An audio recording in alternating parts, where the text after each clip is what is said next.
Welcome back to SR competition classes. कैसे हैं आप सभी लोग? I hope you all are doing well और आप सभी की पढ़ाई एकदम अच्छे से चल रही होगी, एकदम मजे से चल रही होगी और आप सभी लोगों ने अच्छे से पढ़ना शुरू कर दिया होगा आपके आने वाले एग्जाम्स के लिए। तो बेटा आज के लिए मैं लेकर आ गई हूँ इस वीडियो में केमिस्ट्री का एक बहुत ही ज्यादा इंपॉर्टेंट टॉपिक, और ऐसे समझो इस इंपॉर्टेंट टॉपिक से सवाल आते ही आते हैं। क्या टॉपिक है? हम यहाँ पढ़ने वाले हैं बेटा methods of separation of mixture. यानी अगर कोई मिक्सचर है उसको सेपरेट करने के क्या क्या मिक्सचर, क्या क्या मेथड्स होते हैं हमारे पास में, उससे रिलेटेड जितने भी क्वेश्चंस होंगे आज के क्लास में हम देखने वाले हैं। वीडियो को एंड तक जरूर देखिएगा ताकि जितने भी आज हम क्वेश्चन करेंगे वो सारे के सारे आपको आ जाए। अगर कोई ऐसा क्वेश्चन आता है जो आपसे नहीं होता है या जिसका आंसर आपको नहीं पता था, उसका स्क्रीनशॉट ले लेना बेटा, या तो अपनी नोटबुक में नोट डाउन कर लेना ताकि ऐसे क्वेश्चन का आप बार बार रिवीजन कर सको। तो चलिए स्टार्ट करते हैं आज की क्लास के साथ में। पहला क्वेश्चन देखिए हमको क्या दे रखा है। The first question is given as select the correct option for a precipitation reaction।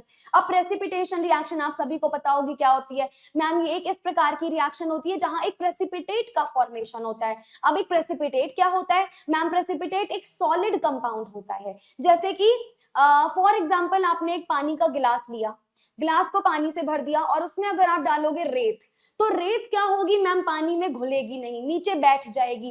तो उसको हम एज अ प्रेसिपिटेट बोल सकते हैं। जो पानी में डिसॉल्व ना हो और नीचे बैठ जाए उसको कहा जाता है प्रेसिपिटेट, है ना। तो प्रेसिपिटेशन रिएक्शन के लिए करेक्ट ऑप्शन क्या होने वाला है बताओ? One reactant should be a carbon compound. क्या यहाँ पर एक रिएक्टेंट कार्बन होना चाहिए? जरूरी है। क्या सारे के सारे प्रोडक्ट्स वाटर सॉल्युबल होंगे? मैम अगर सब सॉल्युबल हो जाएगा तो प्रेसिपिटेट कैसे बनेगा? ऑप्शन काट दो। क्या ये हमेशा हाई टेम्परेचर पर होता है? नहीं मैम, ऐसा कुछ नहीं होता। Solid mass separates out on mixing two clear solution. क्या ऐसा होता है? यस। जब भी हम मिक्स करते हैं तो हमारा जो सॉलिड कंपाउंड होता है यानी जो सॉलिड सा पार्ट होता है यानी कि रेत, वो पानी में नीचे बैठ जाती है। तो करेक्ट आंसर होगा बेटा ऑप्शन नंबर डी। देखिए ये हमसे ग्रुप डी में 2022 में पूछा हुआ सवाल है। इजी सा सवाल था। प्रेसिपिटेट क्या होता है मैम? सॉलिड कंपाउंड से प्रेसिपिटेट होता है। तो ऑप्शन डी करेक्ट आंसर होगा। Next, which of the following can perform sublimation. ये चार ऑप्शन दे रखे हैं, इन चारों में से कौन सब्लिमेशन दिखाएगा हमें? Ammonium chlorate, ammonium sulphate, ammonium chloride या अमोनियम सल्फाइड। बहुत इजी है, बहुत ज्यादा इजी। इन चारों में कौन सब्लिमेशन की प्रॉपर्टी दिखाएगा? और सेम क्वेश्चन बेटा आपसे ग्रुप डी में भी पूछा है और यहाँ पर हमसे शिफ्ट थर्ड में भी यहाँ पे भी पूछा है। तो बताइए रेलवे के दोनों एग्जाम्स में पूछा है। करेक्ट आंसर आएगा आपके पास में अमोनियम क्लोराइड। क्या होता है अमोनियम क्लोराइड मैम? जो अमोनियम क्लोराइड होगा ये बहुत ही इजीली हमें सब्लिमेशन दिखाएगा, बहुत ही इजीली सब्लिमेशन प्रोसेस शो करेगा। तो करेक्ट आंसर होगा option number C, that is ammonium chloride. Next, which of the following do not exhibit sublimation. यहाँ पर कौन सब्लिमेशन नहीं कर पाता है? आइस, अमोनियम क्लोराइड, नेफ्थलीन या फिर कैम्फर। और ये सवाल आपसे जेई में 2014 में पूछा गया सवाल। बता दीजिए कौन सब्लिमेशन प्रोसेस नहीं कर पाएगा? कैम्फर यानी कपूर। कपूर तो मैम बहुत ही आसानी से सब्लिमेशन कर देता है यानी गैस में कन्वर्ट हो जाता है, तो ये तो नहीं होगा। नैप्थलीन ये भी सब्लिमेशन शो करता है। अमोनियम क्लोराइड अभी पीछे देखा था, शो करता है। यानी करेक्ट आंसर होगा आइस। बेटा आइस होता है वो सबसे पहले लिक्विड में जाता है, लिक्विड में कन्वर्ट होता है, देन उसके बाद में हमारे पास कुछ और चीजें होंगी। तो करेक्ट आंसर होगा बेटा ऑप्शन नंबर ए, आइस। बहुत ईजी सवाल पूछा था। नेक्स्ट क्वेश्चन पूछ लिया, विच of the following methods will separate water from turbid water. Turbid water में से वाटर को सेपरेट करने के लिए, यानी टर्बिड वाटर का मतलब होता है बेटा गंदा पानी, गंदगी। टर्बिडिटी मतलब गंदगी। गंदे पानी में से अगर हमें पानी को सेपरेट आउट करना है, गंदगी को अलग करना है, तो उसके लिए कौन सा मेथड यूज करेंगे? सेपरेटिंग फनल, डिस्टिलेशन, क्रिस्टलाइजेशन या फिल्ट्रेशन। बस गंदगी अलग करनी है पानी में से, बता दो कौन सा मेथड यूज करोगे। ऐसे ऐसे सवाल पूछे जाते हैं, इतने इजी इजी। मैम सीधी सी बात है, पानी में गंदगी आएगी, पानी को फिल्टर आउट कर लेंगे, हमें क्या ऑप्शन करेक्ट मिल जाएगा मैम? फिल्ट्रेशन। देखो इतना इजी सवाल आपसे 2018 में पूछा गया था। सिर्फ फिल्ट्रेशन ही तो करना है मैम, गंदा पानी साफ में कन्वर्ट हो जाएगा। नेक्स्ट, ये देखो थोड़ा सा पुराना 2016 एनटीपीसी का सवाल है। Which process is used in water purification? Water purification में इनमें से किसका यूज करते हैं? ऑस्मोसिस का, रिवर्स ऑस्मोसिस का, साइटोलिसिस का या फिर टर्गर प्रेशर का? किसका यूज किया जाता है बेटा? बता दीजिएगा किसका यूज करते हैं, जल्दी से बताइए। मैम वाटर के प्यूरिफिकेशन के लिए आप रिवर्स ऑस्मोसिस का यूज करोगे। करेक्ट आंसर क्या आएगा ma'am? Option number B, that is reverse osmosis. Okay जी, which of these is used to make water pure?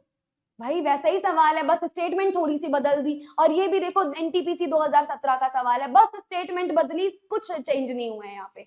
जल्दी से बता दीजिए, वाटर को प्योर करने के लिए किसका यूज करते हैं? मैम अभी अभी आपने बताया रिवर्स ऑस्मोसिस का। जब भी वाटर प्योरिफिकेशन होगी हम रिवर्स ऑस्मोसिस का यूज करेंगे। What is desalination? डीसैलिनेशन का मतलब क्या होता है? It is a process of cleaning the environment. क्या ये एनवायरनमेंट का क्लीनिंग प्रोसेस होता है? It is a process in which the mineral material is separated from the salty water. क्या यहाँ सॉल्टी वाटर में से मिनरल मटेरियल को अलग कर लिया जाता है, या फिर इस प्रोसेस में कैफीन को रिमूव किया जाता है, या फिर ये डीके होने का एक प्रोसेस है? बता दो भाई क्या प्रोसेस है हमारे पास ये? मैम सीधी सी बात है, this is the process in which mineral material is separated from the salty water. इसको क्या बोलते हैं मैम? डीसॉलिनेशन बोला जाता है। करेक्ट आंसर होगा बी। ये बहुत इंपॉर्टेंट सवाल है बेटा, ये 2016 में पूछा था, रिपीट हो सकता है ये वाला सवाल। Next, what is the process of separating hydrogen from water? बेटा वाटर में से हाइड्रोजन को जब हम सेपरेट आउट करते हैं तो इस पूरे प्रोसीजर को क्या बोला जाता है? इलेक्ट्रोलिसिस, ऑस्मोसिस, ओजोनेशन या ऑक्सीडेशन? हाइड्रोजन को वाटर से अलग करने के प्रोसेस को क्या बोलते हैं?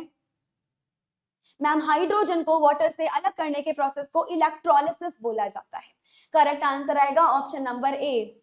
ठीक है जी, next question, which one of the following is not a sublimable substance? इनमें से कौन सा ऐसा सब्सटेंस है जो सब्लिमेशन नहीं दिखाता, यानी जो सब्लिमेबल नहीं होता है? Sodium sulphate, camphor, ma'am camphor तो हो जाता है, नैप्थलीन भी हो जाता है, अमोनियम क्लोराइड भी हो जाता है, क्या बचा? सोडियम सल्फेट, यानी जो सोडियम सल्फेट है वो सब्लिमेबल नहीं होता। करेक्ट आंसर आएगा ऑप्शन नंबर ए। और ये सवाल हमसे ग्रुप डी में 2018 में पूछा हुआ सवाल है। नेक्स्ट है, which of the following processes would you use to separate ammonium chloride from sodium chloride? हमारे पास सोडियम क्लोराइड में से अमोनियम क्लोराइड को सेपरेट करने के लिए इनमें से किस प्रोसेस का यूज किया जाता है? मैम इसके लिए आप यूज करोगे सब्लिमेशन प्रोसेस का। तो करेक्ट आंसर क्या आएगा मैम? करेक्ट आंसर आएगा option number B, that is sublimation. Okay जी, नेक्स्ट क्वेश्चन है, which of the following mixtures can be separated by separating funnels? Separating funnels के थ्रू किनका हम सेपरेशन कर सकते हैं? मैम करेक्ट आंसर होगा हमारे पास oil and water. Correct answer क्या हो जाएगा मैम? करेक्ट आंसर होगा ऑयल एंड वाटर। इजी सवाल है, 2018 का था। 12th है हमारे पास, one of the techniques used for desalination of sea water. Sea water का डीसोलिनेशन के लिए किस टेक्निक का यूज किया जाता है?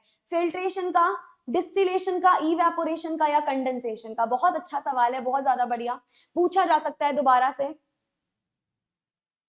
जब भी मैम इस प्रोसेस को करते हैं तो हमारा जो प्रोसेस होता है वो होता है डिस्टिलेशन। करेक्ट आंसर क्या आएगा ma'am? Option number B correct answer होगा। चलिए अब यहाँ कुछ सवाल हम करने जा रहे हैं, change in state of matter, यानी मैटर की स्टेट में क्या क्या चेंजेस होते हैं उससे रिलेटेड अब हम कुछ कुछ सवाल यहाँ पर देखेंगे। तो देखिएगा, पहला सवाल हमें दिया हुआ है, which of the following factors reduces the rate of evaporation? इनमें से कौन सा फैक्टर ऐसा है जो इवेपोरेशन के रेट को कम कर देता है?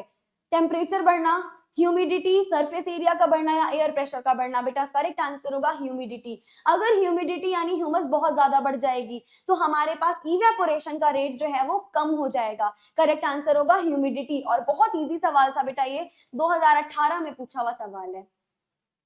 Next, dash is a surface phenomena. इनमें से क्या एक सरफेस फिनोमेना है? इनमें से क्या एक सरफेस फिनोमेना है? स्वेट गलत बात है, बॉइलिंग नहीं, इवेपोरेशन यस। जो इवेपोरेशन होता है बेटा वो एक सरफेस फिनोमेना होता है। ग्रुप डी में पूछा गया सवाल है।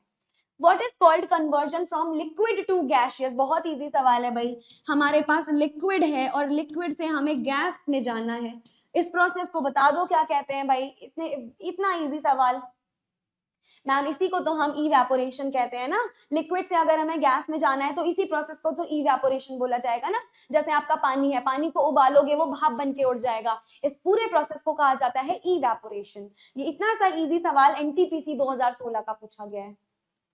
Next, a substance changes from solid to gas, यानी सॉलिड से गैस बन रहा है, जैसे कि फ्रीजर में रखा हुआ बर्फ, बर्फ से डायरेक्टली वो भाप बन के उड़ रहा है without passing through the intermediate liquid state. ओ मतलब बर्फ जो है वो लिक्विड बने बिना डायरेक्टली वेपर में बदल रहा है। इस प्रोसेस को क्या बोलते हैं? क्या इसको इवेपोरेशन बोलेंगे? नहीं। क्या लिक्विडेशन बोलेंगे? लिक्विड तो बना ही नहीं। क्या कंडेंसेशन बोलेंगे? नहीं। यानी इस प्रोसेस को क्या बोला जाता है मैम? इस प्रोसेस को बोलते हैं सब्लिमेशन। सॉलिड से सीधा गैस में कन्वर्ट हो जाए, लिक्विड में कन्वर्ट ही ना हो, इसको क्या बोलेंगे मैम? ऐसा प्रोसेस कहलाता है सब्लिमेशन। बहुत इजी सवाल था ये, एनटीपीसी 2016 में पूछा हुआ सवाल था। नेक्स्ट क्वेश्चन है what is the process of conversion of liquid to solid. जैसे कि पानी है, पानी को आप फ्रीजर में डालते हो जिससे वो बर्फ में कन्वर्ट हो जाता है, ये प्रोसेस क्या हुआ? मैम कैसी बातें कर रहे हो? फ्रीज करना हुआ ये प्रोसेस, यानी करेक्ट आंसर होगा फ्रीजिंग। हमने पानी को तो फ्रीज किया ना, तो करेक्ट आंसर होगा फ्रीजिंग। फ्रीजिंग के थ्रू हमारा पानी बर्फ में कन्वर्ट हो जाएगा। करेक्ट आंसर है ऑप्शन सी। इतना इजी सवाल पूछा गया था बेटा 2018 ग्रुप डी में, इतना इजी सवाल। और देखो भाई पीडीएफ ही खत्म, पता भी नहीं चला और हमारी पीपीटी फिनिश हो गई और हमने कितने सारे क्वेश्चंस की प्रैक्टिस कर ली। आई होप ये सारे क्वेश्चन आपको अच्छे से समझ आ गए होंगे। कोई भी डाउट रहता है तो कमेंट सेक्शन में जरूर बताइएगा और ये भी बताइएगा कि आज का सेशन आपको कैसा लगा। मिलते हैं अगले किसी सेशन में, तब तक के लिए thank you so much, take care, अच्छे से पढ़ाई करते रहो।